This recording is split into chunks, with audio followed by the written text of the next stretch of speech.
आज हम अपने अगले सेशन के अंतर्गत पुनः वापस आए हैं, जिसमें हम बात करेंगे डीएनए और आरएनए के विषय में। पिछले सेशन में हमारी बात डीएनए और आरएनए पर ही चल रही थी। तो टॉपिक स्टार्ट करने से पहले मैं आपको ये बताना चाहूँगा कि हमारे विद्यालय में एडमिशन जो है वो ऑनलाइन स्टार्ट हो चुका है। तो आप हमारे विद्यालय की वेबसाइट www.sbicollege.org पे लॉग ऑन करके आप यहाँ ऑनलाइन एडमिशन करा सकते हैं, और हमारे यहाँ के जो भी नोट्स वगैरह हैं या फिर विद्यालय के जो भी आप विद्यालय से संबंधित समस्याएं हैं, आप उनको हमारे अनुभवी गुरुजनों के द्वारा मार्गदर्शन प्राप्त कर सकते हैं। तो आइए स्टार्ट करते हैं हम अपने अगले टॉपिक के ऊपर। तो पहला टॉपिक है हमारा डीएनए। हमने बताया था कि न्यूक्लिक अम्ल कितने प्रकार का होता है। तो मुख्य रूप से अगर न्यूक्लिक अम्ल की बात की थी हमने पिछले टॉपिक के अंतर्गत,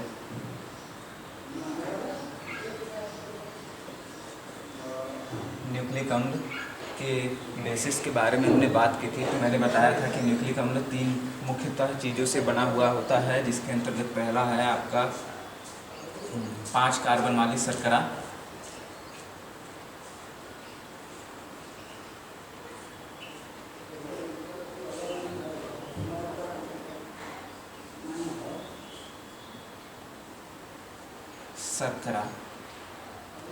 दूसरा महत्वपूर्ण बिंदु था हमारा नाइट्रोजनी समक्षार,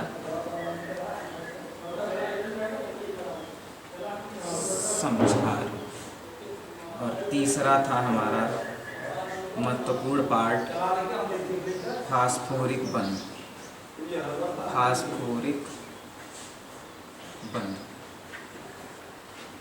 यह 3 महत्वपूर्ण पार्ट हैं जो किसी भी प्रकार की कोशिका के अंतर्गत उसके केंद्रक व गुणसूत्र को बनाने में सहायक होते हैं। यानी गुणसूत्र के अंतर्गत यही 3 ऐसे पदार्थ हैं जो न्यूक्लिक अम्ल को बनाने के लिए महत्वपूर्ण हैं, जिसके अंतर्गत मैंने बताया था नाइट्रोजनी समक्षार जो है वो 2 भागों में बटा गया है।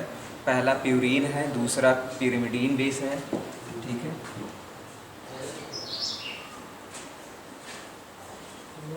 प्यूरीन और पिरिमिडीन। प्यूरीन के अंतर्गत बच्चों आता है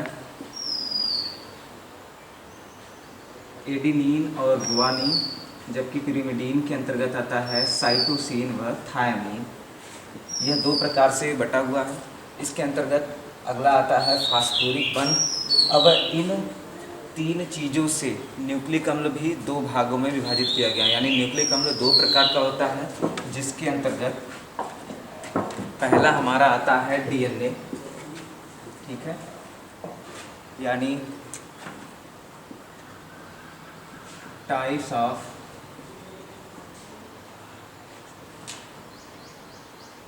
न्यूक्लिक एसिड, 2 टाइप्स, जिसमें पहला है डीएनए और दूसरा होता है आरएनए। ठीक है बच्चों, इसके अलावा मैं बताना चाहूँगा कि न्यूक्लियोटाइड, न्यूक्लियोसाइड इत्यादि किसे कहते हैं। तो अगर हम बात करते हैं न्यूक्लियोसाइड की,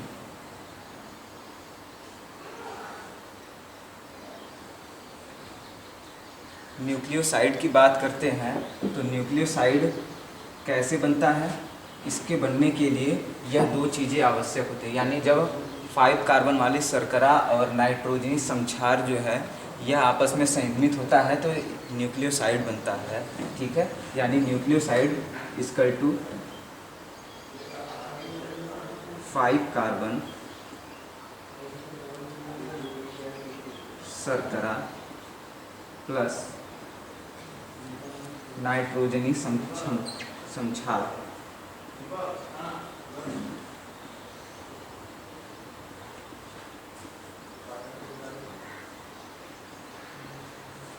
इसके अलावा न्यूक्लियोटाइड की बात की जाए कि न्यूक्लियोटाइड क्या होता है, क्योंकि आपको डीएनए व आरएनए को समझने से पहले बेसिक चीज़ें समझनी होंगी कि वास्तव में न्यूक्लियोसाइड, न्यूक्लियोटाइड, पॉलीन्यूक्लियोटाइड इत्यादि चीज़ें क्या होती हैं। तो न्यूक्लियोटाइड कैसे बनता है? न्यूक्लियोटाइड बनने में क्या होता है कि 5 कार्बन वाली श्रृंखला, 5 कार्बन वाली शर्करा व नाइट्रोजनी समक्षार के साथ जब फास्फोरस बंध जुड़ जाता है तब वह कन्वर्ट हो जाता है न्यूक्लियोटाइड के अंतर्गत। ठीक है, यानी इसमें आ गया आपका 5 कार्बनिक शर्करा प्लस नाइट्रोजनी समक्षार प्लस फास्फोरिक बंध। ठीक है बच्चों, इस प्रकार से न्यूक्लियोटाइड बनता है। अब न्यूक्लियोटाइड्स का ही एक और वैश्विक नाम होता है पॉलीन्यूक्लियोटाइड। तो दरअसल बच्चों पॉलीन्यूक्लियोटाइड क्या होता है?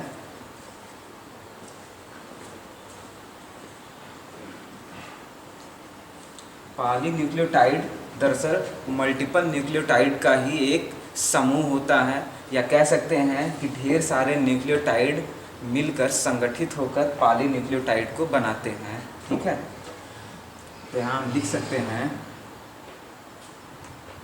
अनेक न्यूक्लियोटाइड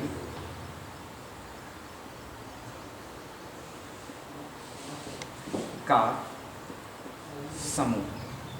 ठीक है, फिलहाल इतना ही काफ़ी है। अब हम बात करेंगे डीएनए के ऊपर, जो टाइप ऑफ न्यूक्लिक एसिड के अंतर्गत आता है। ठीक है, तो पहला है डीएनए, जिसका फुल फॉर्म होता है डीऑक्सीराइबोज न्यूक्लिक एसिड। ठीक है, अब डीएनए की खोज में काफ़ी सारे तथ्य हैं, लेकिन फ़िलहाल हम आपके विषय वस्तु के ऊपर ही फोकस कर बताएंगे कि डीएनए की जो द्विकुंडलिक मॉडल की संरचना है, यानी इसके दोहरे कुंडलन की जो संरचना है, वास्तव में जो अभी तक हम पढ़ते आ रहे हैं, उसकी खोज सर्वप्रथम वाटसन, क्रिक और विल्किंसन ने किया था। और इसके संबंध में इन तीनों लोग को जो है 1962 के अंतर्गत जो है नोबेल प्राइज़ भी मिला था।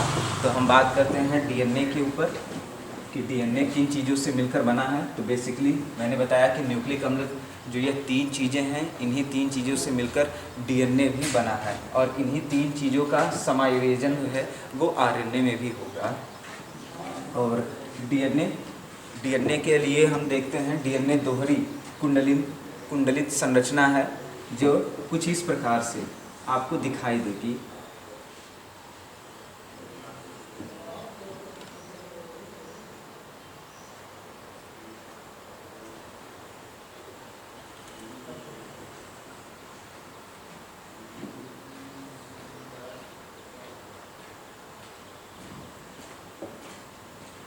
ये जो धागे जैसी संरचना बच्चों दिखाई दे रही है, दरअसल यही धागे जैसी संरचना जो है न्यूक्लियोटाइड कहलाती है, जो न्यूक्लियोसाइड्स के द्वारा बनी हुई है। और न्यूक्लियोसाइड्स आप जानते ही हैं कैसे बनती है, अभी मैंने कुछ देर पहले आपको बताया है।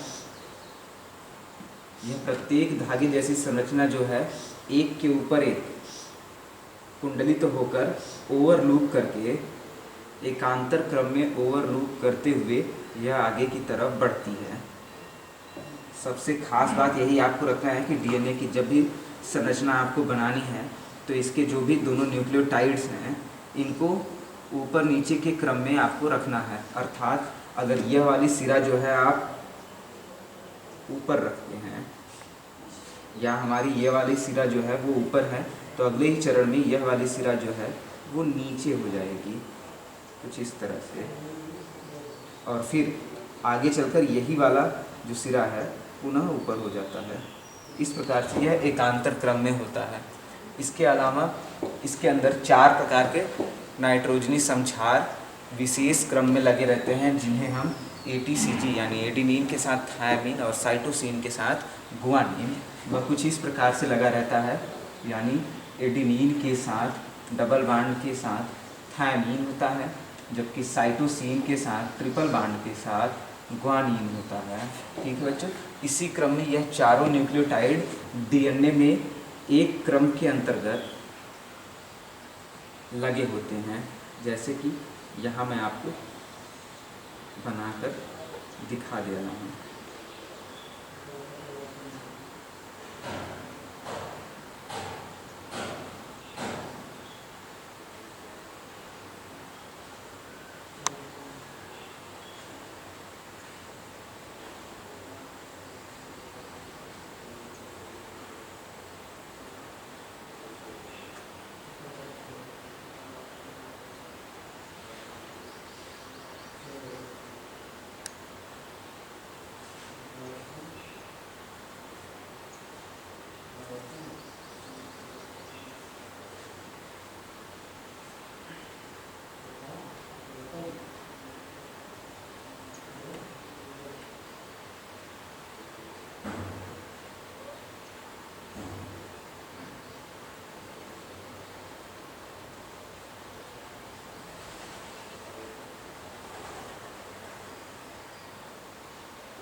तो बच्चों यह कुछ इस प्रकार के क्रम में लगा रहता है। अगर हम यहाँ इस नाइट्रोजनी समक्षार की बात करें और पहले समक्षार को हम एडेनिन और थायमीन मान लेते हैं, ए और टी, ठीक है, तो उसके बाद का अगला जो समक्षार जोड़ी होगा वह साइटोसिन व गुआनिन ही होगा, ठीक है। इसी क्रम में यह आगे की तरफ बढ़ता हुआ चला जाता है, एडेनिन, थायमीन, साइटोसिन, गुआनिन।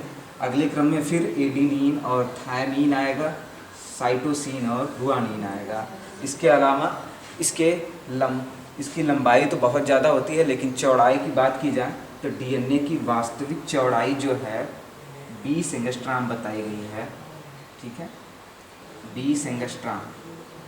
और इसके दो न्यूक्लियोटाइडों के बीच की दूरी जो है वो 3.4 एंगस्ट्राम, यानी यहाँ से यहाँ तक के जो दो न्यूक्लियोटाइड हैं इनके बीच की दूरी 3.4 एंगस्ट्राम बताई गई है।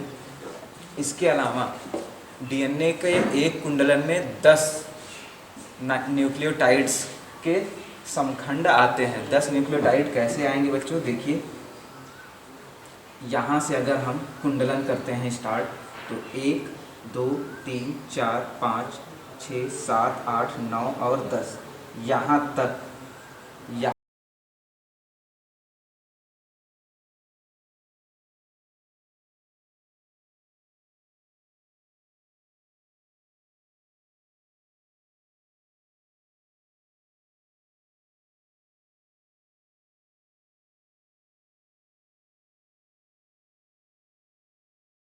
तक की जो दूरी है वह 10 न्यूक्लियोटाइड समखंडों के बीच की दूरी होगी और इसकी लंबाई हो जाएगी 34 एंगस्ट्राम।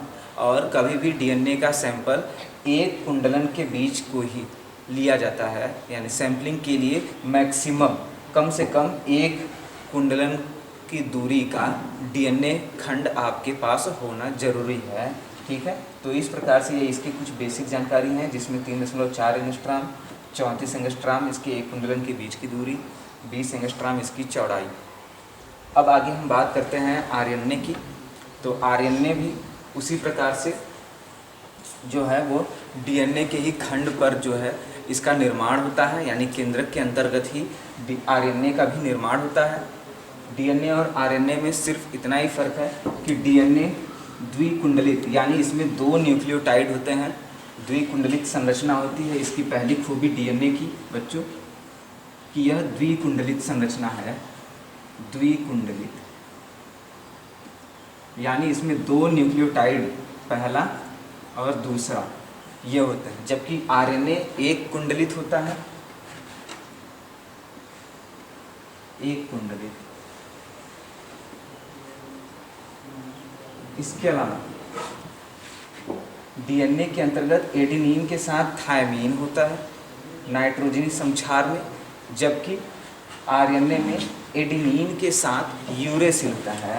यह इसकी दूसरी सबसे बड़ी फेरबदल है या रचना में अंतर हम कह सकते हैं। अब एक कुंडलित का मतलब बच्चों कि इसके जो न्यूक्लियोटाइड होंगे वह बिल्कुल एक धागे जैसी संरचना होंगे, जो आपस में ही कुछ इस प्रकार से लूप बनाकर ऐसे हाइड्रोजन बांड के द्वारा जुड़े रहते हैं।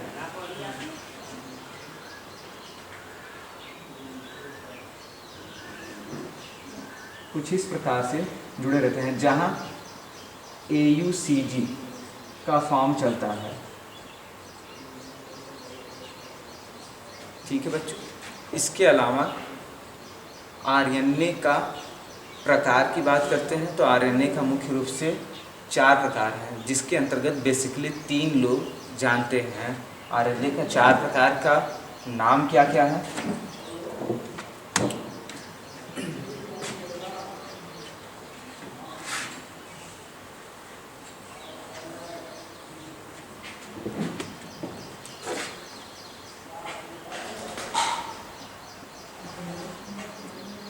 जिसके अंतर्गत पहला आता है mRNA,